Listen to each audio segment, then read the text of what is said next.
Hello, everybody, and welcome to the 28th installment of the PhenoTips Speaker Series. I'm your host, Kier Deneen. Today, I am very, very excited. We're going to be talking about AI in genomics, and this is a topic that has exploded in the last year, just AI in general. So being able to have a conversation focused on the genomic space and how we're applying that and how we can and what we're going to use in the future, all questions that I cannot wait to get into with our two amazing guests here, both of which I have podcasted with and webinared with and recorded with, all the fun verbs before. So we have Dr. Orion Buske and Dr. Mark Kiel. So thank you so much, guys, for joining us. Everybody that's tuning in, we appreciate it. I see the numbers are climbing, so I figure I'll just give you a little info before we get started with our conversation to give people a little bit of a time to get settled. Grab that beverage, whatever you need. It is 9 a.m. on the West Coast, so I'm going to be drinking coffee. But for people in the UK, maybe it's more of an afternoon tea, something like that. So today, to give you a bit of an outline, I'm going to be interviewing our amazing guest that knows so much in this space. I'm just really excited to be learning a lot from them. But I also want to make sure we answer your questions. So we are going to be kind of just having a conversation, the three of us. But I want to make sure as you guys have questions, you're submitting them in the Q&A box at the bottom there. And then, as we go through, I'll be keeping my eye on it, but we'll more focus on answering those questions at the end. But I don't want you to forget. So as you're thinking of them, just throw them into the Q&A box. And as you guys can see with our lovely virtual backgrounds and everything, this series is sponsored by PhenoTips. PhenoTips is a complete HR or EHR integrated solution for medical genetics. So they offer software and services that reflect the diversity of modern families and ease genetic professionals' workflow. So get this, the PhenoTips Genomic Health Record includes tools like inclusive pedigree builders, automated pedigrees, human phenotype ontology capture, built-in cancer risk assessment, diagnostic insights. The list goes on and on and on.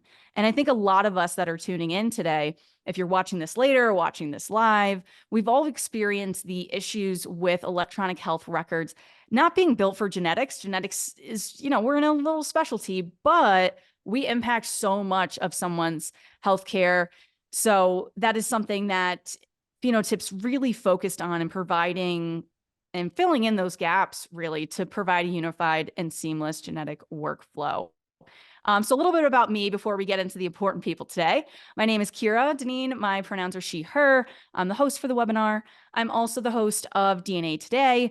We do a lot of collaborations between PhenoTips and DNA Today, which is really fun. We've won the Best Science and Medicine Podcast Award for a few years. And Mark was just asking me before we hit record here in broadcasting, he's like, how many episodes? Yeah, we're going to be at 300 episodes this summer. So we've got lots of conversations very similar to the PhenoTips Speaker Series. My other hat is I'm a prenatal genetic counselor. So that's the experience that, I'm bringing to the table clinically. But enough about that. I see we've got a lot of people that are still coming in, but I don't want to delay any further because we have a lot of content to cover about AI and genomics.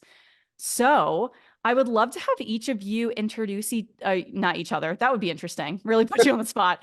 Introduce yourselves. Also, in case people are listening in audio format, as an audio listener, podcast listener, I find it very helpful to have people introduce themselves so we can get voices down. Mine's a little different from your guys, so I feel like I'm a little easier. Mark, did you want to start us out just in terms of your title and telling us a little about Genomenon? Yeah, certainly. Thank you so much, Kira, for this opportunity. Orion, it's great to meet you. I'm Mark Kiel. I'm the Chief Science Officer and founder of Genomenon.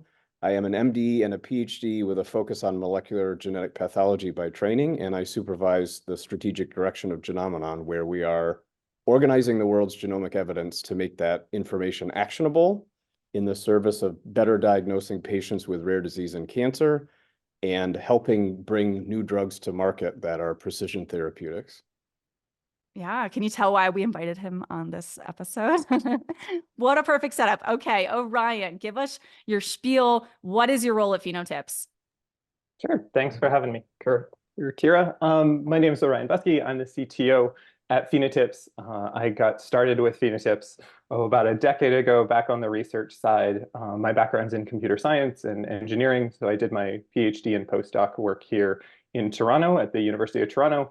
and joint with the Hospital for Sick Children, where we spun PhenoTips out of. So my focus has been, even from the beginning, on how do we use software to improve clinical workflows and diagnostics in rare disease. A lot of that has been machine learning and artificial intelligence, what we, goes under the umbrella of artificial intelligence today. So really excited to talk on that topic today.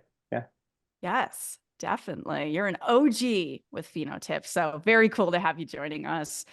And I figured we kind of start our conversation with learning a little bit more about Genomenon and PhenoTips, just in terms of kind of looking at AI and how that can integrate before we get into kind of just in general of talking about AI and genomics and how it transforms the field and hurdles and what's underhyped and so many things. Mark, do you want to start us out of what inspired you to found Genomenon and how AI plays a role in your company's mission? Sure.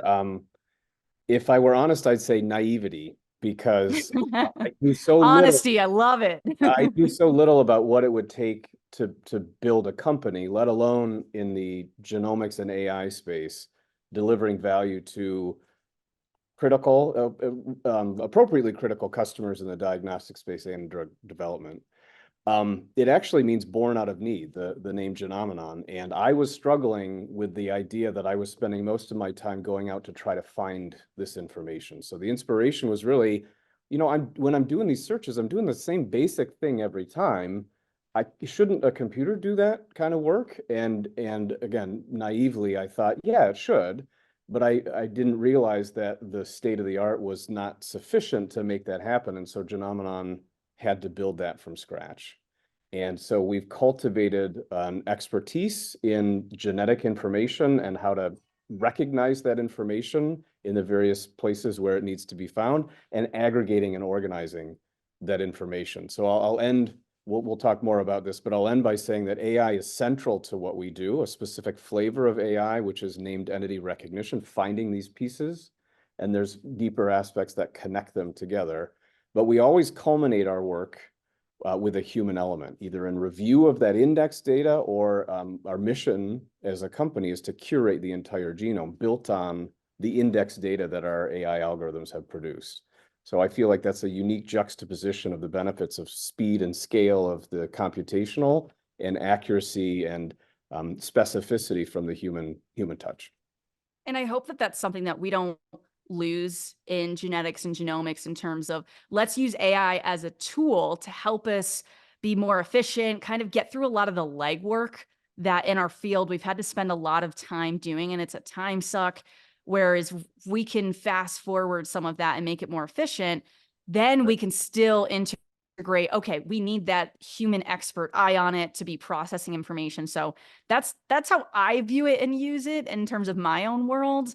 And I hope that we stick with that. Orion, would you agree with that in terms of how PhenoTips is viewing and seeing how AI can be fitting into how the company works and kind of building up this electronic health record system that PhenoTips has? Yeah, I think PhenoTips has a bit of a different relationship to AI than Genomenon. I don't think it has been central to what we're doing. I think it's actually quite different. Our focus has always been around data management and supporting that in genomics. And I think what AI presents for us is much more of an opportunity to support both the data flow into PhenoTips and out of PhenoTips, and the application of it to the workflows in genomics. And so I think that's where we're really excited. Yeah, definitely. I like that both Genomenon and PhenoTips have different ways that you guys are using AI and thinking about how to use it in the future. Spanning out a little bit, how would you describe the current role of AI in genomics? Because to me, it's still pretty new. And I'm sure a lot of people tuning in, you may have not tuned into a webinar or some kind of content learning about AI and genomics. So maybe it's even more new for some people tuning in here. But how do you guys see it being used now, before we get into all the fun things about how we can use it in the future? Yeah, I'm happy to take that first if we've got a rotation going here. Yeah, there you go. So I parse this into phases: is recovering data, looking in the past with annotations and aggregations and the indexing, which is what Genomenon is really focused on. That's a great purposeful use of these computational tools. And then in the present tense, of a use case would be decision support. So helping you make decisions based on that evidence, bringing in real-time information from the patient, the clinical circumstance, but always presenting that information to the clinician to make those decisions, or if it's decision support, to make the decisions, but say, here's how I came up with that as a model. What do you think? That's where we're at in clinical medicine. That's where we should be. That's appropriate because our models are not yet better than humans. And the acuity of the decisions that are being made based on these models are without drama, are life and death. And so there needs to be a human in the loop. The benefit, though, of keeping the human in the loop with the data is that we can recurse and get incrementally better with more sophisticated AI tools. So that's the past and the present. And then the future is predictive models. I think it's a note of familiarity for your audience of alpha missense and using confirmation, 3D confirmation of molecules, proteins, particularly missense proteins, and predicting whether they're going to cause disease. There's a lot to say about how good that performs right now, but it's the past, the current state, and the future state. Yeah, that's an amazing perspective. Orion, anything to add on to that? I think I think Mark did a great job of summarizing it. I think I agree with that. I think there's a lot of hype on the diagnostic side. I think that's where people gravitate towards, and where I think a lot of the focus and the benchmarking of AI is coming in. But the immediate applications for kind of moving the needle for either addressing physician burnout or actually, saving time, generating, either revenue or reducing cost come much more often right now in terms of more kind of boring administrative work, things like categorization of messages and message routing, rather than on kind of the sexy diagnostic side, or trying to have the let's say drafting of notes or things like that, where there are these obvious applications of generative AI, but at the end of the day, in the context of healthcare as a whole, they don't actually necessarily produce a benefit or save time. And that's not to be undermined. I think making administrative tasks easier and faster is huge, especially for people tuning in that are working in the clinic, that are seeing patients, and they're trying to keep up with, some genetic counselors, geneticists, and other genetic healthcare providers do have like a lovely admin day a week or something. Like, that sounds awesome. But a lot of people don't. And they're seeing patients all day, every day, in between patients, trying to get a lot of these admin tasks done. So to be able to have tools that are helping us with that, even things that like I've used, of a patient emails me questions, and it's a ton of questions about maybe a condition that's come up. For those that don't know, I'm a prenatal genetic counselor. I see patients a couple days a week. And I'm like, oh my gosh, it's going to take me a long time to kind of just think through, how am I writing everything? I know the answers to all these questions, but coming up with that.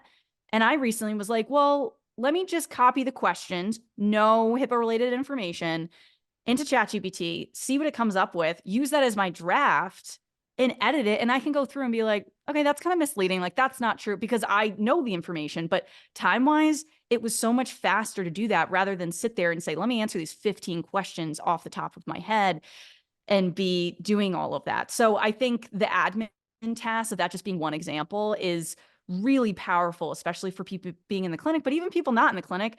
How many emails do we all go through? How many hours a day are we spending answering emails, where that could be sped up, where we're still doing that? We're still actively involved, but we have that tool to make it a little bit faster. Do you guys even use that in that portion of your day-to-day work, like outside of the straight up exciting data genetics sorting through with AI?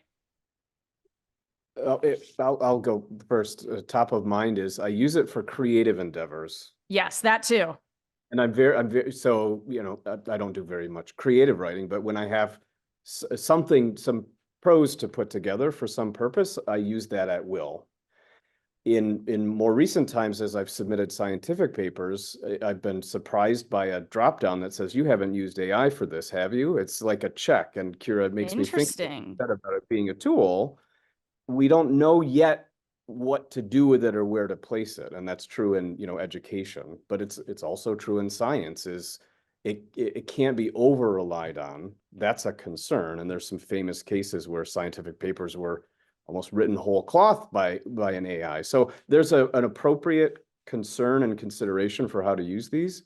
But what you talked about in terms of giving you a prompt, feeding it non-patient identifiable information, helping you structure a draft, because that's, when we're talking about large language models, they're just good at language. They don't, and by virtue of being good at language, they know some things because that's predicated on language in many circumstances. So right now we're in an uncomfortable pubescence, I would say. We don't yet know what our relationship is with the tools, but I feel like we're going to have to get comfortable as a field and as a species. It's just a question of how comfortable and how quickly. And when do we need to like disclose, oh, I use this, versus at what point are we like, yeah, everybody's using it. So I think that's tough because some people see it as like, oh, well, you shouldn't be using AI. And I have students that rotate through clinic and my show and everything. And I tell them, use AI. Like that's your assignment. Orion, what are your thoughts on all this? Oh, I was just going to add that I think a lot of the maybe more forward-thinking health institutions are getting on top of this, like Dana-Farber, for instance, having a custom GPT where you can put in PHI in order to interact with it, and they have that as a designated portal for their team, and there's a bit of training that goes into using it, right? And there are obviously caveats around it, but that's, I think health systems are going to need to figure out how to roll this out. The question of when, not if. And it's, I think there's another founder here in Toronto at a company called Ada, who talks about thinking of AI agents basically as a member of the team. And I think that's a really useful mental model, right? Right now, they're babbling well enough, right? They can talk fluently in a lot of ways, but they have maybe are pathological liars. And so we have to really keep our eye on what they say and do a lot of vetting. But I think that is just a matter of time before their capabilities get a lot better, and the capabilities of these models to be applied to different tasks and be able to engage basically as a member of the team. And I think that's really, really promising. Yeah, to have them contribute to what you're doing and not be, maybe they're not the boss, but they're a team member kind of thing at this point.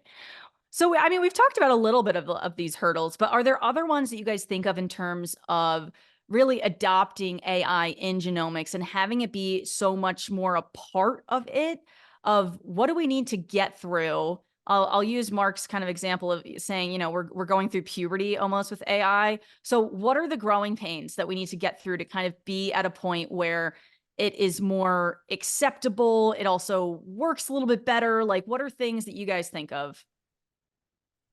Well, so I could pick up on what Orion said. He talked about hallucinations, which I think anybody who's used it has seen. You ask a question, you ask another one, they give fantastic answers, you ask a third, and you're like, that doesn't seem right. Is that right? I've called that confident incompetence. It just, bold-faced, and seemingly accurate answers. That's a challenge. That's a real challenge in genetics. In addition to maybe understanding human humor, I think genetics is one of the most complicated disciplines to really get right for these language models.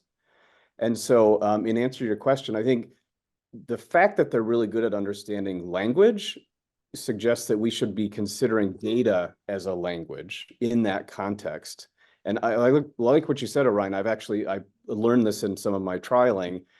It hallucinates a lot less when you give it the information. When you ask it to render information from its, surfing the web, it's going to make up some stuff. But if you say, no, here's what I know, and make it pretty explicit and say, write me something, or what do you think about this with this in mind, it's much less likely to go errant.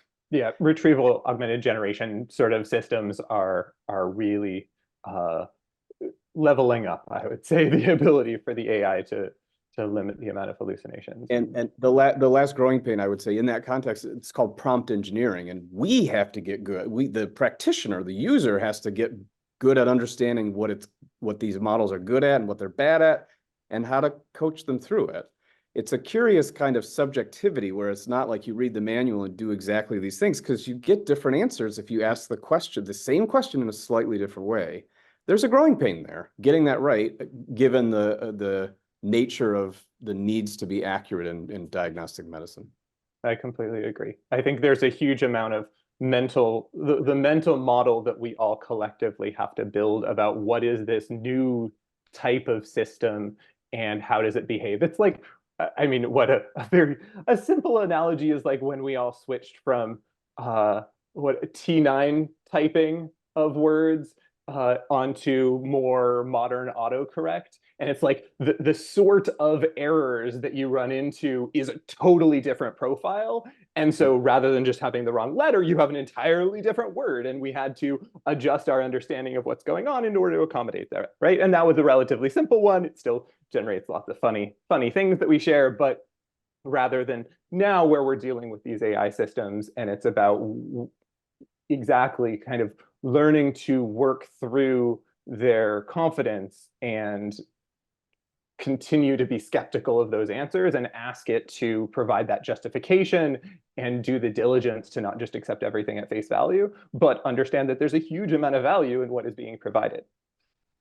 And right there is skills that we have as people in science to question the information that we're looking at, to be able to have those skills of sorting through and, okay, what's this, what's that? So I think, Orion, you just highlighted a lot of things that I think our field and people that are professionals working in our field are already set up to be successful in this because our skills are very transferable to be using AI and becoming skilled at it.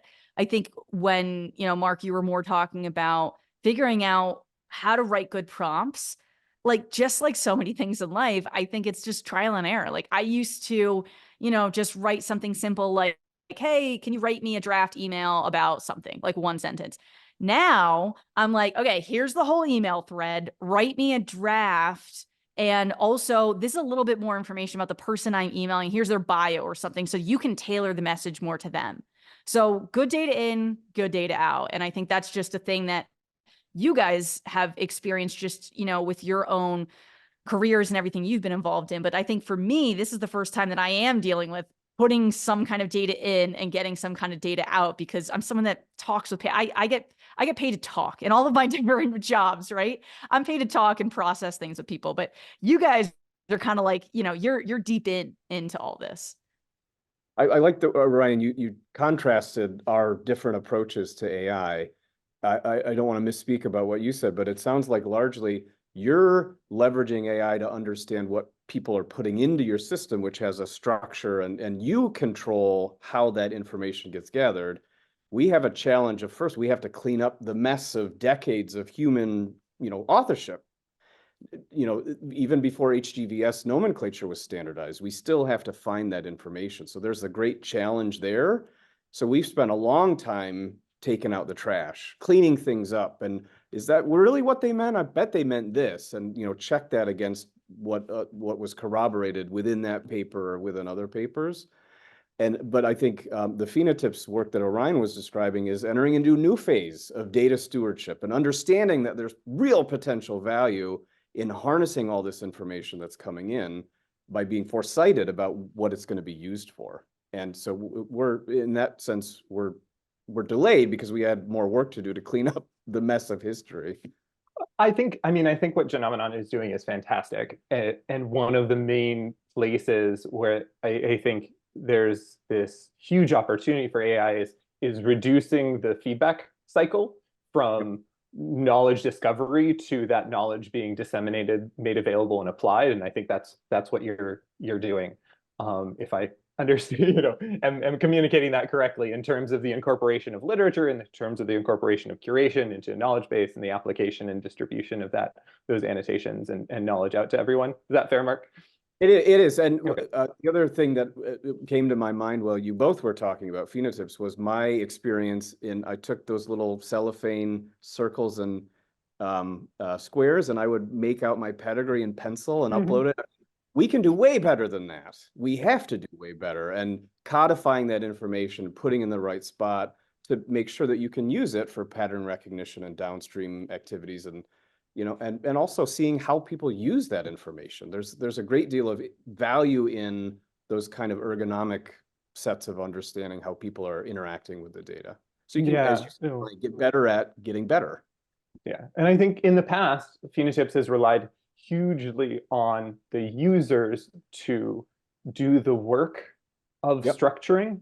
And that is, I mean, that is kind of what PhenoTips has presented, is the interfaces and the integration and the workflow in order to help the clinical team collect and manage this information in a better way than in free text unstructured information. I think what we're seeing with the rise in capabilities of LLMs is actually the opening up, the making of free text as computationally accessible, which for us, I think, presents an opportunity to basically to minimize that amount of effort that the current users of PhenoTips have to do on all of those fronts, and instead delegate that to the machines so that they can spend more time with patient care.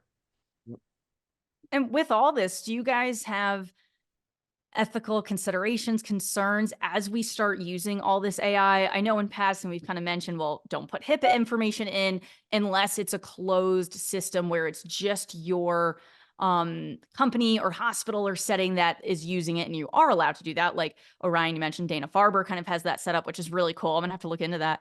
But are there other kind of hesitations you guys have, or just like, okay, if we're clearly doing this, we got to keep all of these aspects in mind? And obviously you guys have these different perspectives of ethically what we need to be mindful of.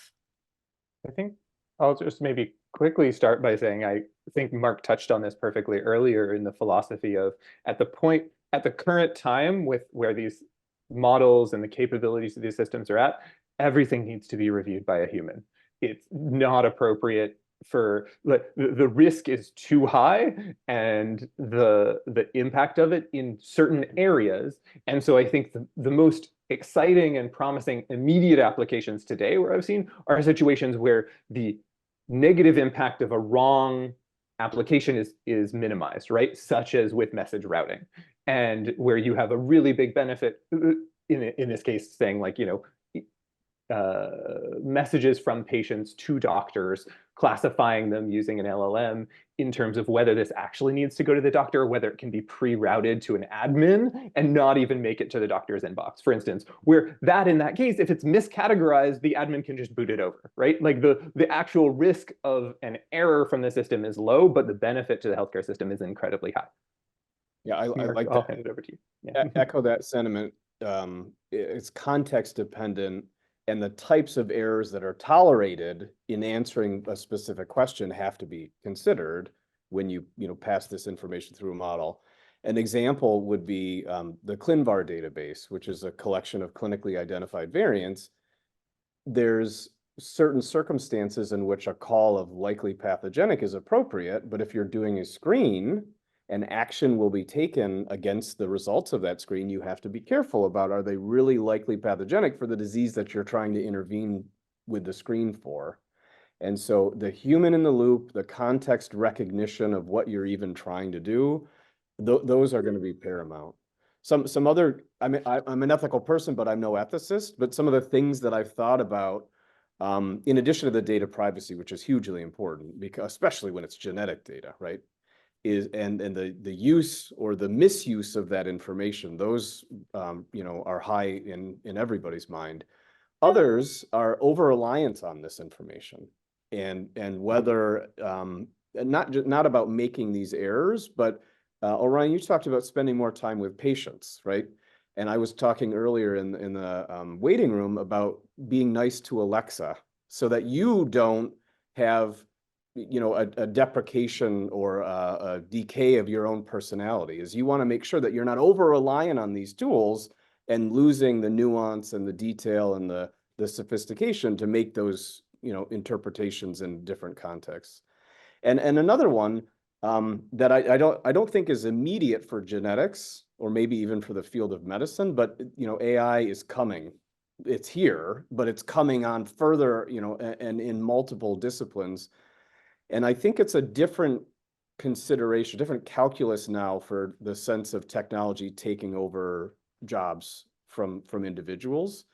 The humans are very adaptable, but this is pretty seismic. This is unprecedented in its scale, and meantime the population is exploding. So those are some real ethical considerations, but I think we just need to adapt to them as a whole. I don't think it's going to go away. There's no way that we can put this genie back in the bottle. No, I completely agree. And I think there's an interesting recent review paper on application of large language models across medicine. And I think they looked at 600, 700 papers or something like that. And they actually categorized them according to medical specialty. And the one that was least was medical genetics at like less than 0.5% of the papers that they looked at. I think it was probably just a couple. So genetics is certainly sort of at the later end of the adoption curve, or at least of the evaluation curve for some of this tech, it looks like, which is interesting. In terms of ethical points, I think I would sort of agree with everything that Mark is saying and add in just that I think bias is really important for us to look at in terms of the data sets that are being trained on. And in genetics, that's, I think, an area where we've been critically introspecting for a while now, which sets us up well for understanding, I would say, actually, in terms of how to think about bias in the context of the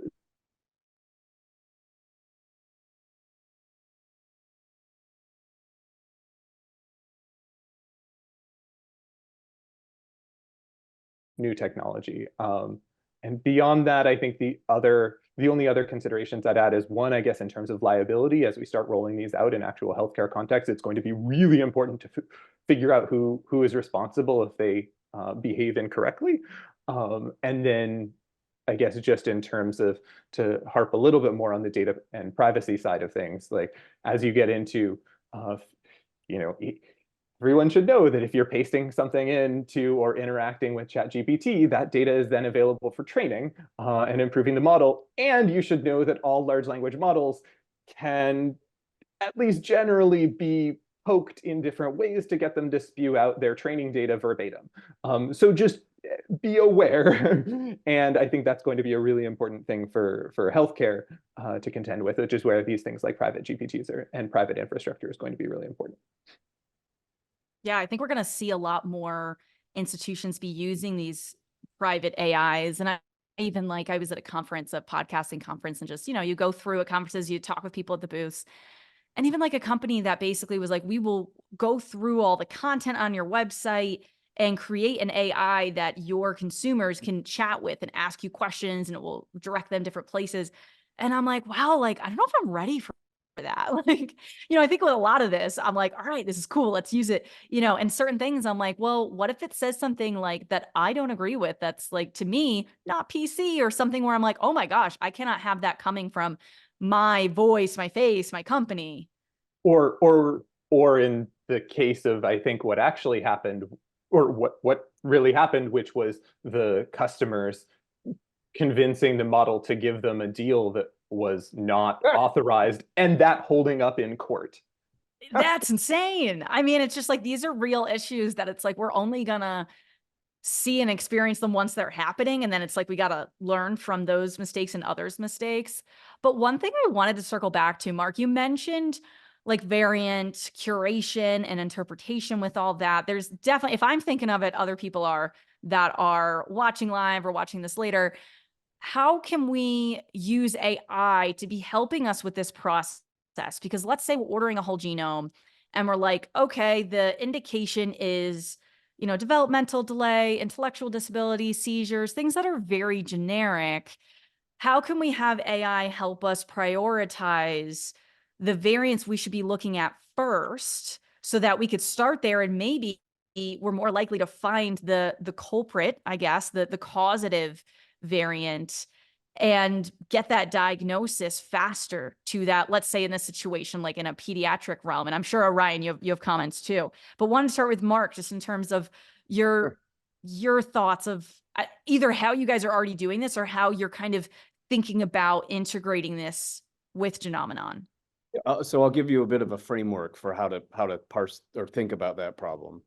It's the scourge of the variant of uncertain significance. But before that, there's just pathogenic variants that you can't find. So, Genomenon very early days was just, here it is. It's clearly pathogenic. Here's the evidence. And, that was low-hanging fruit for us. But it goes deeper in the variants that you didn't know that you needed help finding, but further, the variants that properly just don't have enough evidence to deem them pathogenic.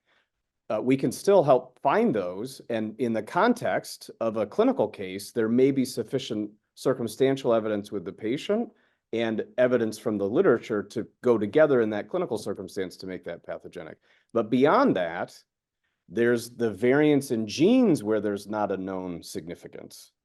And helping, you mentioned, developmental delay or epilepsy or, less specific clinical feature. How are we going to pull out the causative variant or variants from a patient's exome if it's not from a known pathogenic variant actor?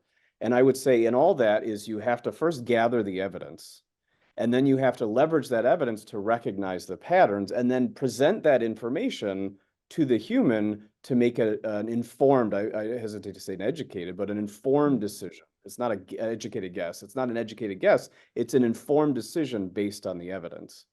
And I recently had a debate with one of my colleagues about, will we have VUS in 5 years? Will we have known enough and seen enough and have enough evidence to be able to say confidently, we will know what to do with every variant of uncertain significance?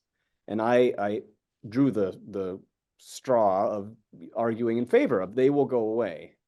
And I'm still bullish on that because I think we'll eventually get to a situation where we're comfortable with the evidence that we can mobilize from those processes to not have things be in limbo. We will be comfortable knowing that this is a variant for which we don't have any evidence. And in the clinical circumstance, we should be comfortable with that.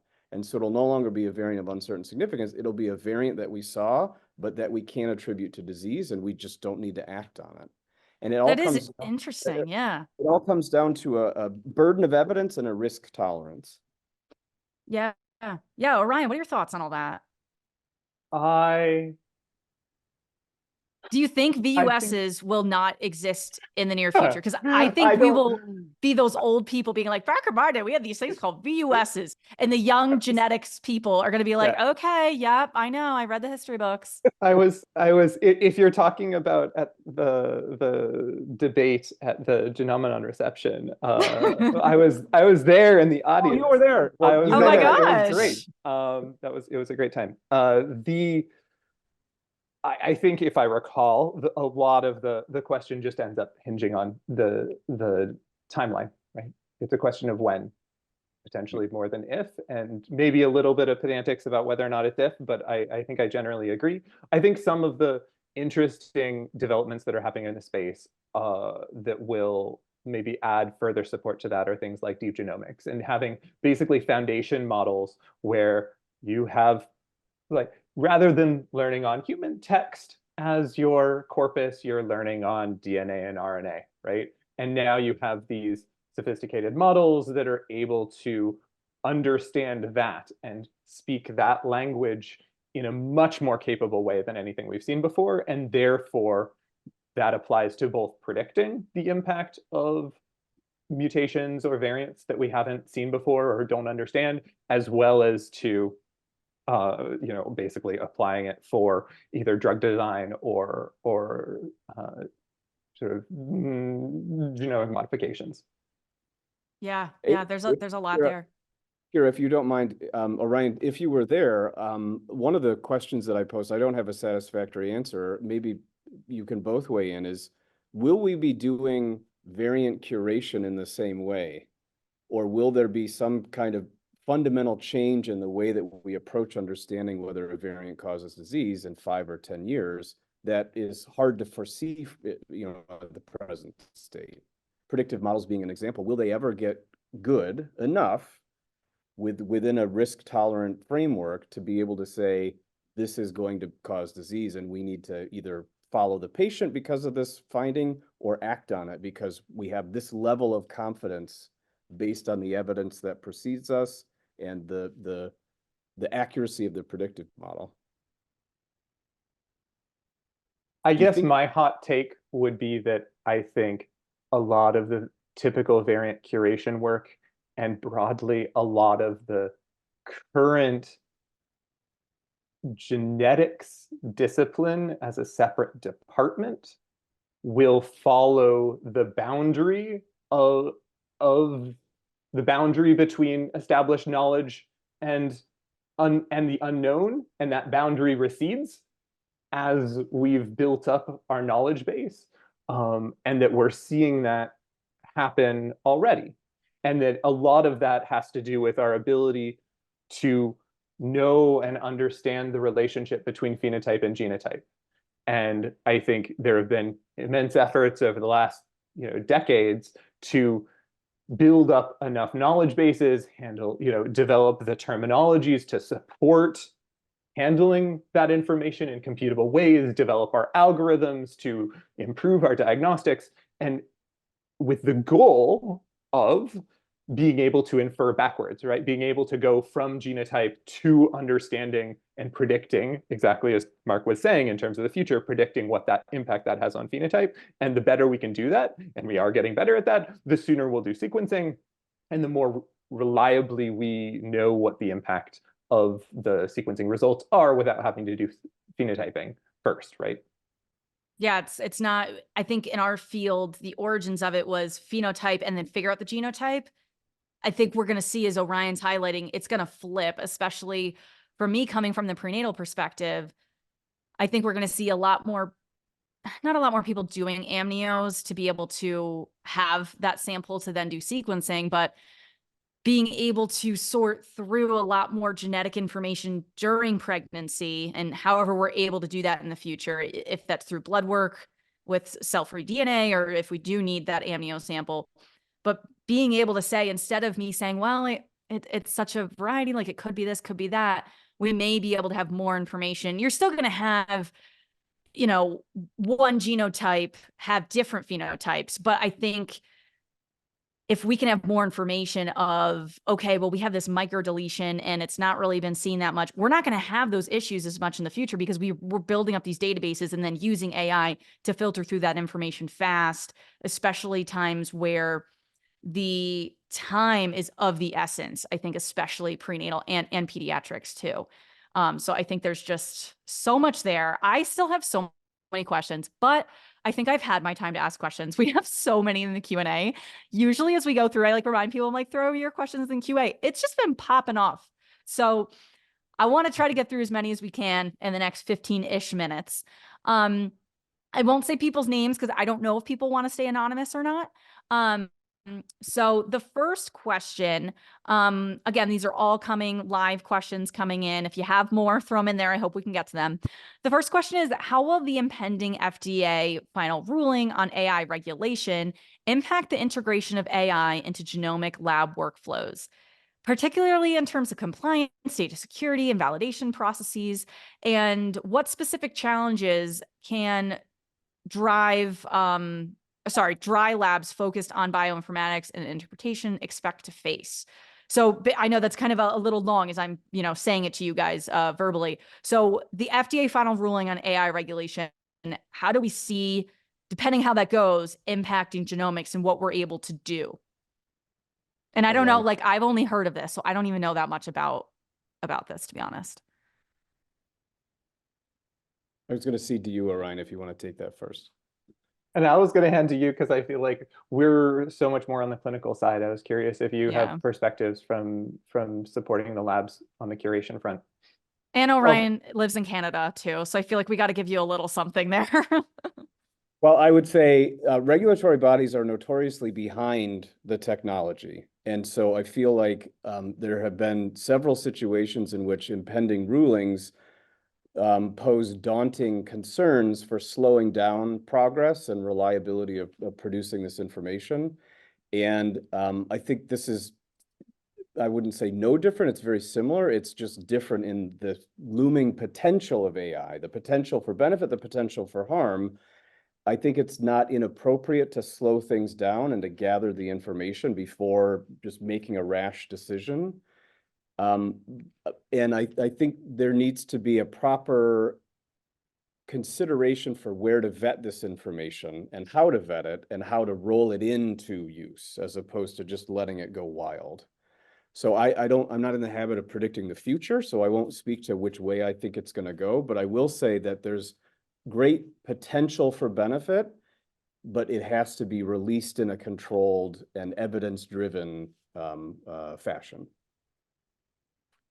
I think that's a great answer, Mark. I think there's already a lot of burden on the bioinformatics teams and on the labs to manage their pipelines and workflows in clinical contexts. And to some extent, to me, this feels, in the same vein, right? We have these systems, they're just new, and that presents a lot more risk in terms of making sure to constrain the ways that, having risk appropriate regulation and monitoring of these systems and how we roll them out in order to make sure that they behave appropriately in terms of avoiding harm.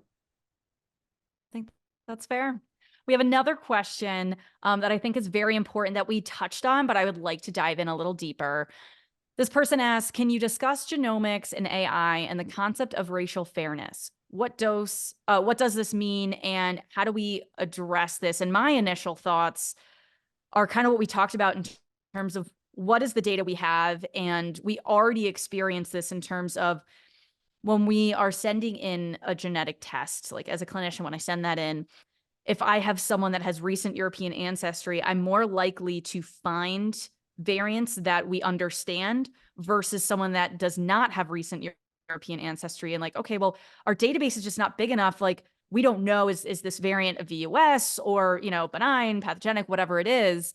And I feel like this is going to be exacerbated by AI because, again, the data you're giving it is what it's formulating and figuring out. So I think now this is more important than ever that we really expand these databases so that it is much more reflective of the human race so that we can provide equitable care.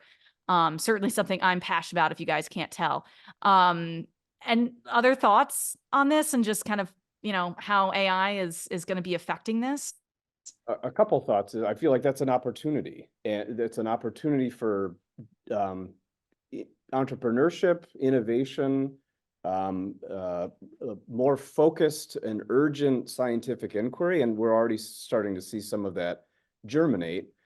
The other thing, I talked about newborn sequencing before. That's very true in newborn sequencing when you've got, country level studies with relatively ethnic homogeneous groups. You're going to have a different outcome with a different data set than if you've got an ethnically diverse population. And a great example would be sequencing programs in New York have a great deal of ethnic diversity.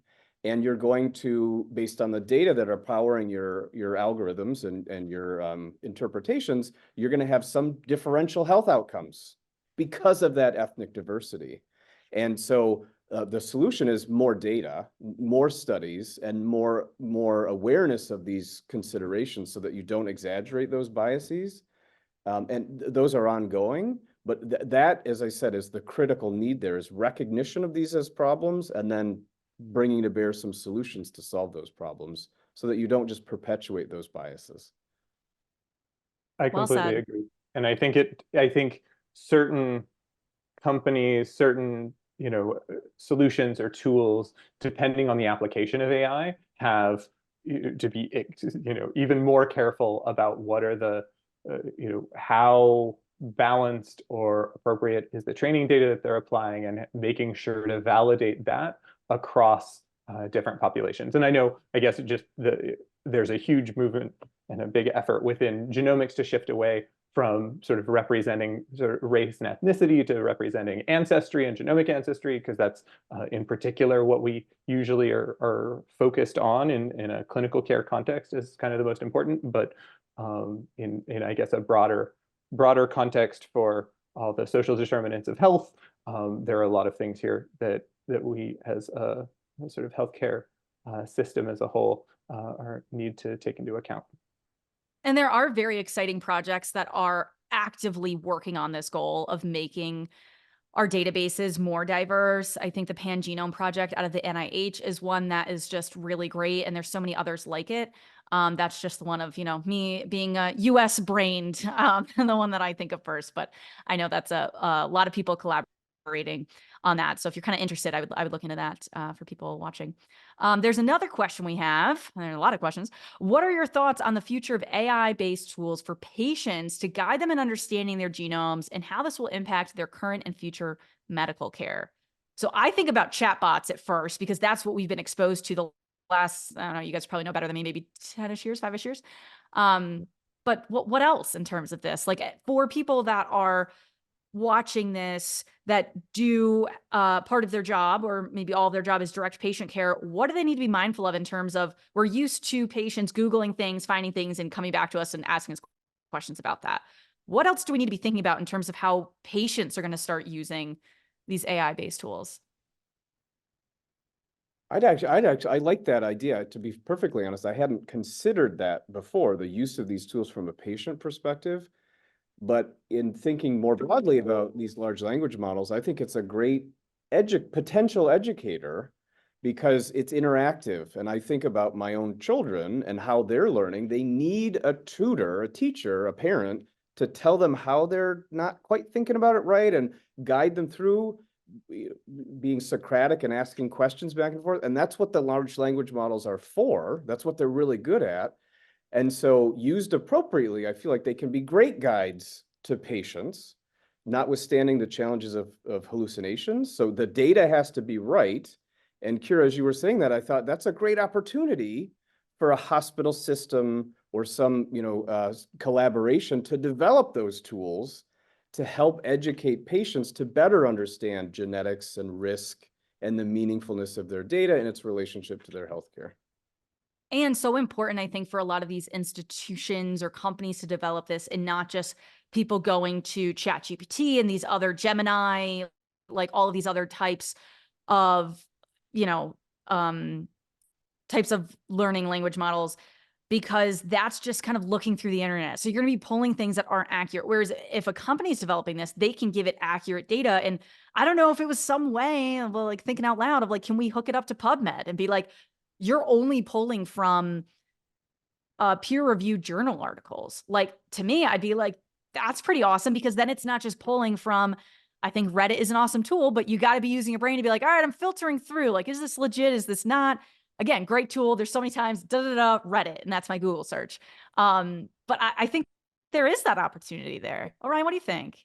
I think there is potentially a really big opportunity. I think there are a lot of caveats and things that have to be worked through carefully in order to make sure that this device that you roll out, or this tool, doesn't then try to perform medicine on your behalf. And that's really careful. And it is difficult to force LLMs to, right? Like, the hallucination problem can be mitigated, but not eliminated generally. There is a really interesting event going on right now, actually, which is a rare disease AI hackathon that's being led by a group called Research to the People in partnership with Stanford. We're actually participating in it. But it used to be an organization called SVAI, but that we sort of co-led one of the, or co-hosted one of the diagnostic hackathons for. But they're looking at applying large language models to support patients, in particular in two rare disease groups, hypophosphatasia and Ehlers-Danlos. And so there, it's exactly about how do we push the LLM very hard into reasonable data sources as the justification for its responses, and how do we make sure that it's phrasing responses in an appropriate way to a patient context, in a way that would be appropriately useful and risk mitigated, that the patient advocacy organizations would be supportive of having this available for people who are interested, and basically helping scale up their advocacy and their ability to support that community. So I think it's a really promising area, with some delicate aspects on the side. Yeah, I think scary and exciting is basically genetics. So I think that also applies to AI. There's another interesting question. Is there any work done with or by scientific journals to encourage authors to structure data in papers so that AI can extract the most information and be able to use it properly? I have no idea. I don't know if you guys would know the answer to this either. I mean, my quick answer would be there are certainly efforts, things like Phenopacket as a data structure model for representing it. my hot take would be that that is going to be less necessary, and that the best thing we can do is get it so that journals have APIs and data access feeds for reasonably, like, unstructured text, but like in appropriate format, so people aren't having to parse through PDFs, but just have the text available. I think that's going to be enough within a few years, and that's going to be more efficient for everyone. I'm going to say the same less eloquently. That's my view too. Yeah, I think also the large language models are also adapting to how it can read data and stuff. So I don't know how important it is in terms of how things are formatted within the journals and PubMed and different places versus, well, That's can true. we just train the LLMs to be like, well, this is how it looks. You got to figure it out, kind of thing. This is an interesting thought that I have not had.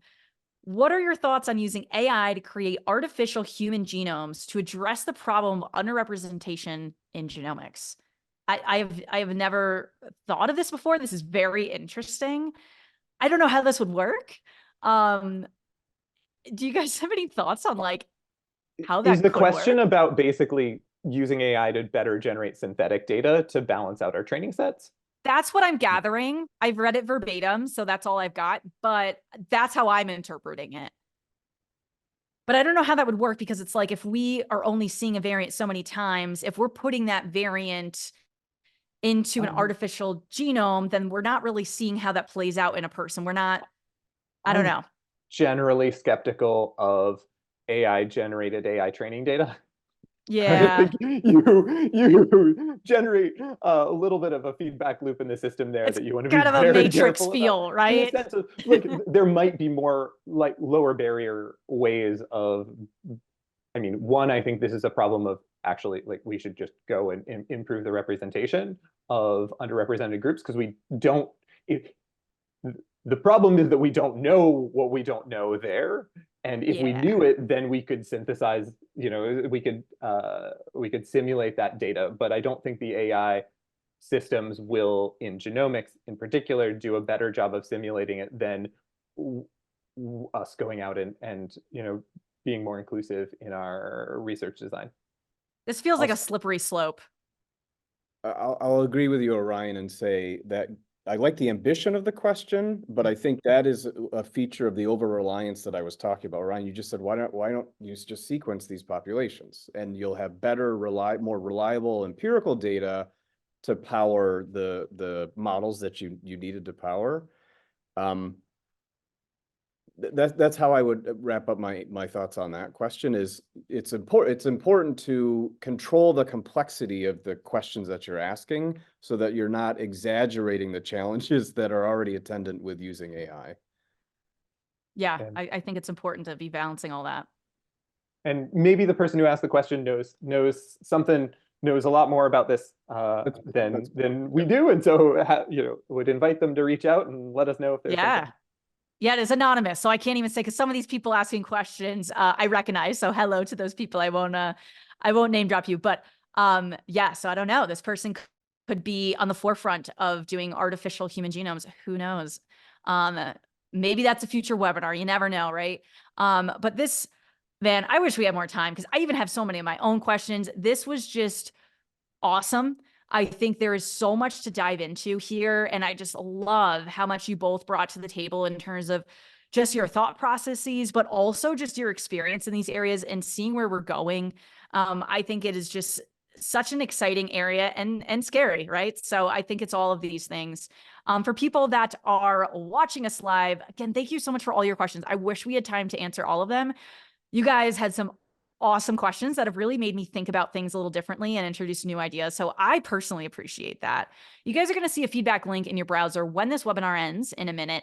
And we're also going to email you within the next day. We would so appreciate if you take a moment of your time to offer feedback so that we can help improve our upcoming series installments so that it also is tailored to what you guys want to hear. Obviously, I think this was really cool, and we've had so many questions, so I know you guys agree with that. Let us know if you feel like we should do another installment, kind of a part 2. I think that would be interesting.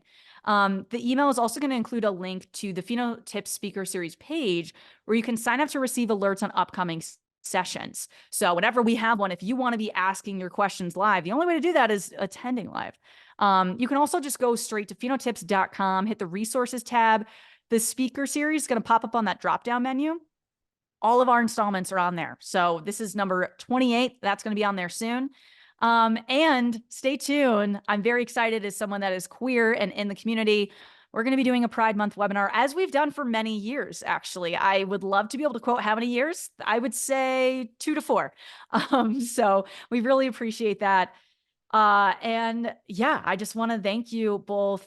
I mean, superstars in genetics, Dr. Mark Kiel and Dr. Orion Buske. Thank you so much for just entertaining me and obviously all of the people that have been live and listening and watching this later. This has just been such a fascinating conversation. I'm very excited for the future. Thanks so much, Kira. Thanks, Mark. It's been great. Yep. All right. Bye, guys. I'll see you next month for the Pride webinar.